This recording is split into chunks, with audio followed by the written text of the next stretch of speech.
Sobat Cuan. Hai Sobat Cuan. Ketemu lagi ya sama Alin. Sama Novan. Argun. Nah, kita adalah trio koneksi konten. Ekonomi seksi. Nah, itu dia. Jadi, apa sih konten ekonomi seksi yang ada di minggu ini? Kayaknya dari minggu kemarin ya sebenarnya Mas Novan dan Mas Argun ya. Iya. Ini nih viral banget gitu tentang curhatan netizen / investor. Beda nih, bukan sembarang netizen nih. Iya. Yang katanya apa sih? Lagi sedih gitu ya. Lagi ketiban sial. Sebenarnya banyak yang sedih karena kan kemarin banyak ada beberapa emiten gacoan pada ARB gitu kan. Nah, ARB-nya aja udah bikin sedih. Iya. Tapi ternyata ada yang Di lebih balik bikin itu ada sedih. cerita yang bikin lebih sedih lagi ya. Jadi ada beberapa Iya. investor ini gitu ya, yang ternyata sumber dananya Mas Argun dan Mas Novan ini dari uang minjem atau uang berhutang. Iya. Ada uang pinjol, kemudian ada yang uang arisan, uang kuliah. buat nikah gitu ya, Iya. sampai uang buat nikah. Biaya nikah. Biaya Coba nikah. Sobat Cuan ya, kalau misalnya ini adalah Sobat Cuan yang lagi kita omongin, please jangan tersinggung. Kita cari solusinya bersama. Iya, betul. Ini sebenarnya gimana sih fenomena ini gitu Mas Argun dan Mas Novan? Apakah ini baru terjadi atau sebenarnya dari dulu-dulu udah ada yang kayak gini gitu? Ya, kalau sekarang ini emang lagi rame karena blow up di sosial media. Iya. Dulu-dulu juga udah banyak beberapa kasus itu ada. Sempat bahkan ada wacana untuk boleh minjem duit dari kartu kredit, kemudian diputar ke saham. Itu sempat juga sempat dijajakin. Jadi kalau pertanyaannya apakah yang terjadi itu salah? Apakah ketika kita minjam uang kemudian dipakai untuk investasi itu salah? Enggak salah. Tetapi yang salah adalah praktiknya. Karena kalau kita Nggak salah tapi praktiknya salah. Gimana tuh Mas, saya agak bingung. Dan itu sudah sering terjadi. Misalnya kalau kita beli tanah, beli rumah, properti, itu kan Iya. dana kita nggak cukup. Iya. Nah, kita Ngutang pinjem lah ya, bank, KPR lah ngutang, gitu ya. Itu nggak masalah gitu. Karena apa? Karena beban dari pembiayaan itu lebih kecil dibandingkan return di Iya. masa depan. Harga properti naik terus. Jadi praktiknya ini benar. Tetapi yang sekarang terjadi kan pinjamnya dipinjol. Itu bunganya berapa persen tuh? Katanya bisa 24% sebulan gitu kan. Atau pakai uang arisan, minjem duitnya Punya orang gitu ya, yang tanpa minta izin dulu. Ini itu udah melanggar ini kan. Diputer ke aset yang riskan. Iya, iya. Ya kalau saham kan kita tahu high risk high return kan. Jadi kayaknya kalau bilang maksudnya Mas Argun adalah hitung-hitungan manajemen resikonya itu yang sebenarnya Kurang bijak ya jadi. iya. Nggak Kalau benar. buat properti, buat usaha, mungkin kita sudah ada kalkulasinya kan, kayak perusahaan berhutang segala macam, udah ada kalkulasinya nih. Returnnya pasti gitu ya. Returnnya berapa dan gue bisa bayar bunganya sekian sehingga cicilannya aman dan segala macam. Nah, ini kita taruh di sesuatu yang nggak pasti sebenarnya. Iya. Ini gue bacain dulu ya sedikit curhatannya ya. Ada beberapa nih ya. Nih Sobat Cuan ya, ada yang bilang saya habis pinjam online 10 aplikasi, dia Wow. bilang dapat 170 juta dan saya hajar kanan salah satu emiten tambang. Tadi langsung 500 lot dia bilang gitu, dan emiten tambang ini lagi drop shy gitu ya, lagi ARB. Kemudian ada juga nih emiten Yeah. farmasi ya. Dia bilang di portfolio sekarang udah minus 25%. Saya pakai uang arisan dan uang titipan ibu-ibu PKK. Aduh, ya. Terus ada yang bilang saya nyangkut di emiten farmasi juga, tapi bukan yang vaksinnya, yang alat-alatnya gitu ya. Mana udah gadai tanah sama gadai BPKB mobil gitu. Jadi pada minta tolong curhat-curhat kayak gini. Panik namanya investor baru. Waduh, dalam waktu 1 jam loss-nya udah 25% gitu kan. Iya. Mungkin ini ya, kan tadi Mas Argun bilang bahwa kalau misalnya kayak investasi yang pasti gitu ya, kayak rumah atau tanah atau buat modal usaha gitu, itu boleh gitu untuk berhutang. Nah, jadi ini kita breakdown-nya lebih ke investasi apa aja yang boleh untuk digunakan dengan hutang gitu, atau tipe hutang seperti apa yang aman untuk dipakai sebagai modal investasi nih. Kan jadi pertanyaannya itu kan. Ya, Iya, betul. iya. Jadi yang penting sumbernya bisa dari mana aja, asalkan antara return dan cost of fund-nya itu setimpal gitu. Iya. Kemudian ya ada faktor tadi manajemen risiko yang dibilang Mas Novan juga. Kalau misalnya kita utang dari nyokap sekalipun, ini kan aman ya kan. Nggak ada bunga ya. Tapi Si ibu sepanjang masa. Malah diikhlasin kadang-kadang jadinya lunas. sepanjang hayat ya udah nggak perlu dilunasin. Tetapi kalau kita putarnya ke saham yang nggak jelas, Iya. kemudian kita loss, ya sama aja nggak bijak juga kan gitu. Kalau saham nih memang karena fluktuatif itu ya gitu ya. Mungkin Iya. juga ini ya kalau dilihat-lihat tuh ada juga di sosial media nih ya Sobat Cuan dan Mas Argun Mas Argun dan Mas Nafan. Itu bilang katanya ini adalah fenomena investor-investor baru Iya. yang euforia Betul. gitu dan FOMO, takut ketinggalan gitu ya, fear of missing out. Satu faktanya memang investor retail udah naik, ya kan, segala macam. Terus kayaknya ini kemudian menjadi ya obrolan, udah mulai diobrolin mungkin di sesama kita juga gitu kan, pertemanan, bahwa gua begini gitu kan. Kode emiten tuh bukan sesuatu yang asing kayaknya Iya. sekarang. Semua orang udah tahu gitu Itu ya. kita sebenarnya juga happy sih bahwa mereka mulai melek. Cuma kemudian ketika ini jadi sesuatu yang tren tapi nggak siap untuk ikut, muncullah kemudian investor-investor yang teriak-teriak seperti ini. Bukan hanya teriak-teriak seperti itu, tapi karena sumber dananya ternyata mereka sampai memberanikan diri untuk mengambil sesuatu dana dari tempat lain dimasukin ke situ untuk yang suatu hal yang nggak pasti gitu kan. Ini kayaknya kalau gue bilang kayak misalnya, ya sorry itu saya bilangnya ya ini kayak mental judi dimasukin ke bursa gitu loh.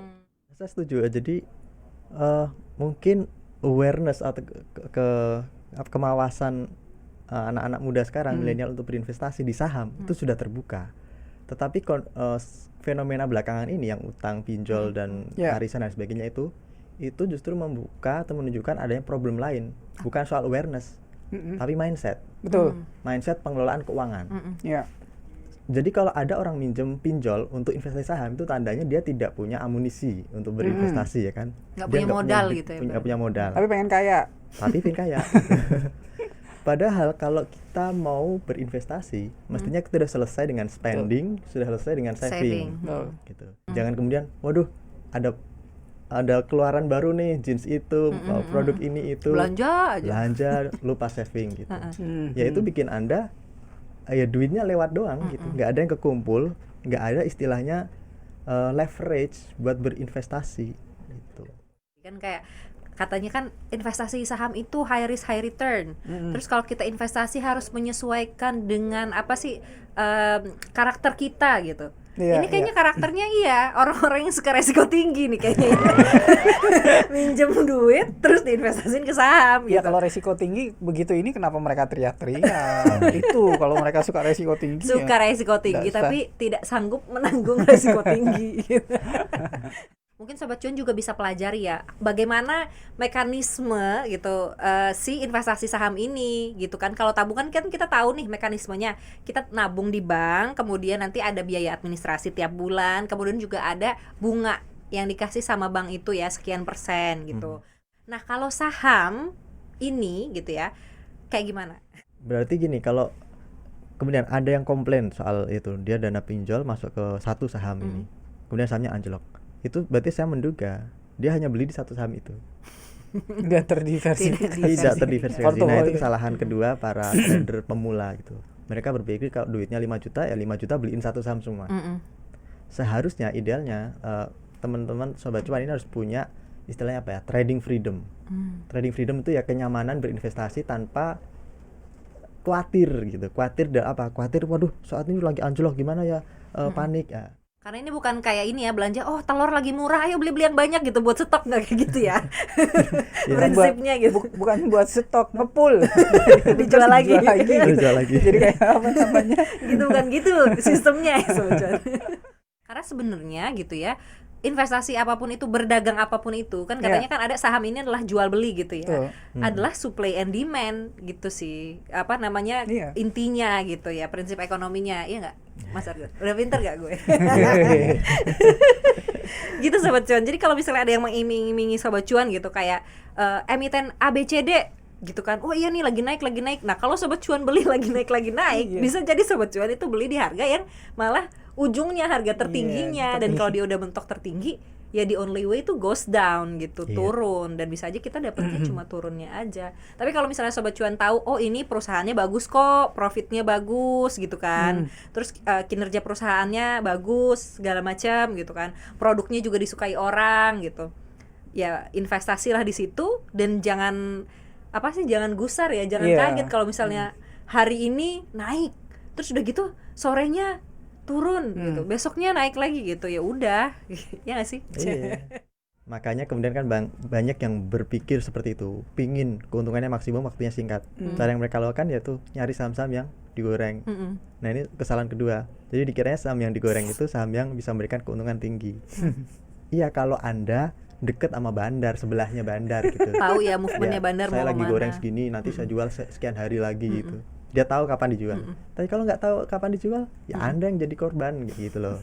Karena sesukses-suksesnya orang di saham, di bursa saham, ya itu nggak ada yang bisa ngelebihi Warren Buffett, the value investor. Kita tahu ada namanya George Soros. Dia kan terkenal dengan praktek short selling, ya kan, saham-saham yang dia jual dengan harga singkat, kemudian forex trader gitu. Tapi kenapa dia keuntungannya tidak sebesar Warren Buffett? Ya Karena kita dia tahu nggak karena sabar. spekulasinya juga besar, loss-nya juga besar gitu. Jadi ya kalau Anda ingin selamat ya seperti Warren Buffett, value investing. Sekali-sekali gitu. day trading oke lah gitu. Ini sebenarnya bukan pasar sahamnya yang mengerikan, Sobat Cuan ya. Artinya mungkin kesaksian sobat cuan yang tadi nyangkut dan pinjam itu ya karena memang mereka tidak memahami terlebih dahulu mereka terjun kemana. Artinya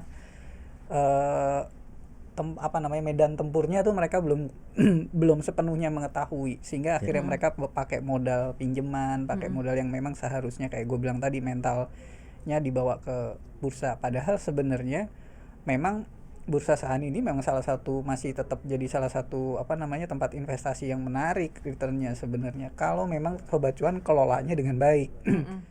Betul, karena segala sesuatu tuh sebenarnya memang harus ada ilmunya sih Sobat Cuan gitu ya, Mas Argun dan Mas Novan ya gitu. Nggak semua yang kita lihat di sosial media kayak, wih keren banget sih ngerti pasar modal gitu kan, keren banget sih bisa belanja saham gitu kan. Ya kalau misalnya kita ilmunya belum nyampe situ, belajar dulu biar bisa nyampe situ gitu. Cuma yang perlu kita sama-sama tekankan di sini ya, janganlah menukar sebuah kepastian dengan ketidakpastian gitu. Menempatkan kepastian, udah pasti lo harus bayar utang, udah pasti lo harus bayar bunganya ke suatu hal yang nggak pasti, belum pasti gitu. Untung. Iya, yang belum pasti untung gitu kan, belum pasti cair, belum pasti apa segala macam. Iya, belum lagi Gitu. ada resikonya juga gitu ya, resiko bahwa harganya turun, resiko sahamnya anjlok dan lain-lain gitu Sobat Cuan. Itu ya Sobat Cuan Itu ya, Sobat Cuan. semoga aja nih jadinya Sobat Cuan yang mungkin sudah terlanjur basah gitu ya, kalau kata lagu dangdut, tercerahkan, dan kita doakan mungkin dapat dana dari mana gitu ya untuk menutup lossnya itu gitu. Kita mah baik orangnya, nggak cuma ngasih solusi dan informasi, tapi kita doain juga Sobat Cuan gitu ya. Dan Sobat Cuan yang belum, jangan sampai ikut-ikutan. Ini udah dikasih tahu sama Mas Argun sama Mas Novan gitu ya. Ya udahlah kalau gitu ya Sobat Cuan, selamat berinvestasi, selamat mencari ilmu sebanyak-banyaknya. Happy Cuan. Saya Alin. Saya Novan. Saya Argun. Pamit. Bye. Bye.